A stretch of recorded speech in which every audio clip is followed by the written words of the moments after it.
Сегодня теплоход «Михаил Светлов» с врачами на борту причалил в Вилюйский Улус. Задача стоит в том, чтобы кардиологи Швейцарии, кардиологи Республики Саха работали над проблемами оздоровления населения, над научно-исследовательскими разработками.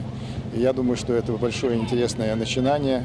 Медики настроены принять всех, кто придет до последнего пациента, и не только детей, но и взрослых, подчеркнул министр здравоохранения республики. Специалисты, прежде всего, это специалисты, педиатры, которые будут осматривать детей. Узкие специалисты, кардиолог, лор.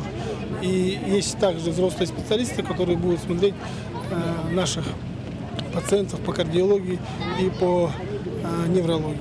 Медицинский осмотр взрослого населения провели специалисты из Иркутска. Ну а на борту теплохода осмотр детского населения были проведены ведущими специалистами Санкт-Петербургского педиатрического университета и специалистами нашей республики.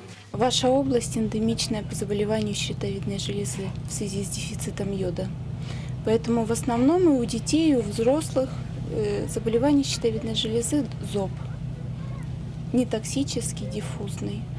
Но при этом не очень хорошо построена именно эндокринологическая помощь в плане определения гормонов. Вот этот вопрос нужно обсудить. Сегодня вечером вверх по течению теплоход поплывет дальше в Верхневилюйские, Нюрбинские и Сунтарские улусы. Анна Васильева, Николай Куланов, Леонид Минкаров, НВК Саха, Вилюйск.